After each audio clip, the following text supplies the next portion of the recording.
क्या बीजेपी अपने ही जाल में फंस गई है?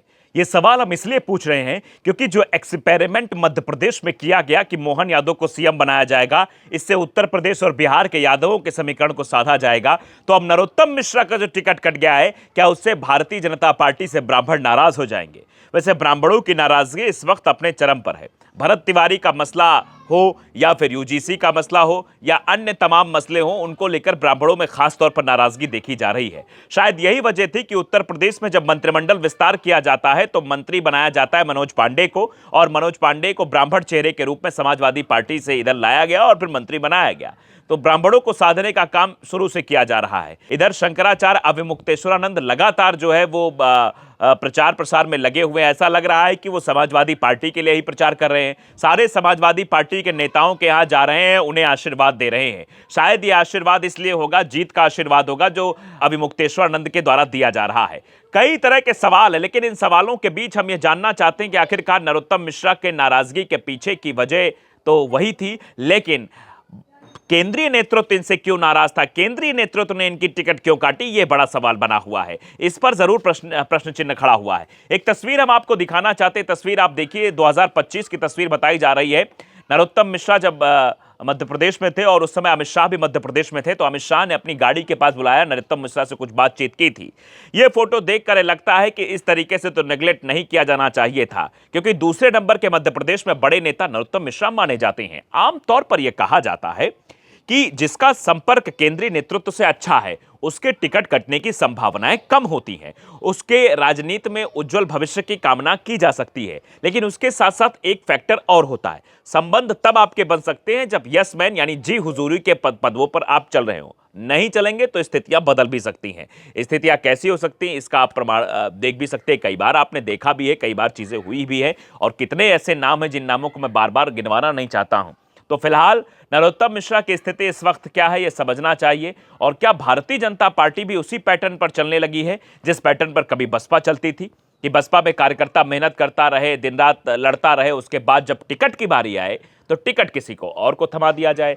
टिकट के लिए हर कार्यकर्ता लड़ता है, हर पार्टी में ये नेता चाहता है कि उसको टिकट मिले, जीते, अपनी उम्मीदवारी पेश करता है जनता के बीच, वो नेता बनता है, मंत्री बनेगा तो काम करेगा, सब यही चाहते हैं। लेकिन जब टिकट कटती है तो एक जो अंदर से जो अभिलाषा होती है वो टूट जाती है। नरोत्तम मिश्रा को सिर्फ टिकट कटने का डर नहीं होगा, नरोत्तम मिश्रा को यह डर लग रहा होगा कि उनका नेतृत्व अब समाप्त हो रहा है मध्य प्रदेश में, क्योंकि अगर दतिया से उन्हें साइड कर दिया गया, दतिया में कोई और विधायक चुनकर आ जाएगा तो फिर उनके लिए समस्या खड़ी हो जाएगी।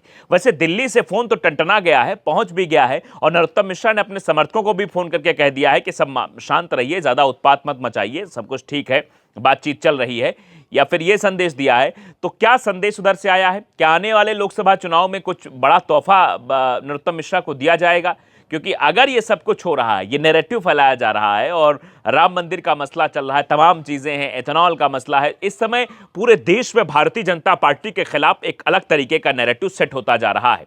और आने वाला जो उपचुनाव है ये बहुत कुछ तय करेगा, क्योंकि बांकीपुर में भी चुनाव है। बांकीपुर के साथ साथ जो इंपॉर्टेंट सीट, क्योंकि नितिन नबीन की वो छोड़ी हुई सीट है, तो वो भी काफी इंपॉर्टेंट है, राष्ट्रीय अध्यक्ष की सीट है। वहां भी भारतीय जनता पार्टी कोई रिस्क नहीं लेना चाहती। शायद यही वजह है कि भारतीय जनता पार्टी ने वहां उम्मीदवार बदल दिया। अभिषेक कुमार सिन्हा की जगह अब दूसरे प्रत्याशी को वहां मैदान में उतारा गया। तो सवाल है कि आखिरकार भारतीय जनता पार्टी इस वक्त फंसी हुई है, और यहां भी नरोत्तम मिश्रा का टिकट कटने के बाद बवाल, और नरोत्तम मिश्रा पर सवाल। नरोत्तम मिश्रा का आगे क्या होगा, उनके भविष्य को लेकर भी सवाल, क्योंकि नरोत्तम मिश्रा अभी तक बिल्कुल शांत बैठे हुए थे, उनके समर्थक भी शांत बैठे हुए थे, चुनाव हार गए थे वो, और उसके बाद कहा जा रहा था कि अभी तो चलो ठीक है, समर्थक उनके सोच रहे थे कहीं और भेज दिया जाएगा उनको, उनके लिए कुछ अच्छी व्यवस्था कर दी जाएगी। लेकिन जिस तरीके से नरोत्तम मिश्रा को साइडलाइन किया गया, जिस तरीके से नरोत्तम मिश्रा का टिकट कटा, उसके बाद नरोत्तम मिश्रा को एहसास होने लगा कि उनका अब राजनीतिक भविष्य संकट में है।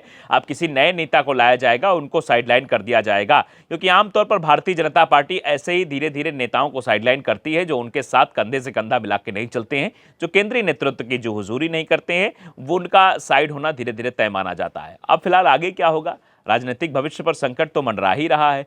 अब नरोत्तम मिश्रा का आगे का प्लान क्या होगा, नरोत्तम मिश्रा आगे क्या करेंगे, या फिर अमित शाह से कोई ऐसी बात हो चुकी है जिस पर वो संतुष्ट हो चुके हैं, या आने वाले समय में उसी सीट पर जहां चुनाव होने वाला है जो इनके समर्थक सड़क पर उत्पात कर रहे थे, क्या वो पूरे चुनाव को खराब करेंगे? क्या भारतीय जनता पार्टी की गुटबाजी की वजह से दतिया सीट भारतीय जनता पार्टी इस बार नहीं जीत पाएगी, इस बार भी नहीं जीत पाएगी? ये भी सवाल बना हुआ है। क्या नरोत्तम मिश्रा के टिकट कटने से भारतीय जनता पार्टी धीरे धीरे मध्य प्रदेश में कमजोर हो जाएगी, या फिर किसी और पार्टी को ज्वाइन करने के बाद नरोत्तम मिश्रा भारतीय जनता पार्टी के लिए बड़ी मुसीबत खड़ी करेंगे? ये तमाम तरीके के सवाल अब मध्य प्रदेश की सियासत में भी गूंजने लगे हैं।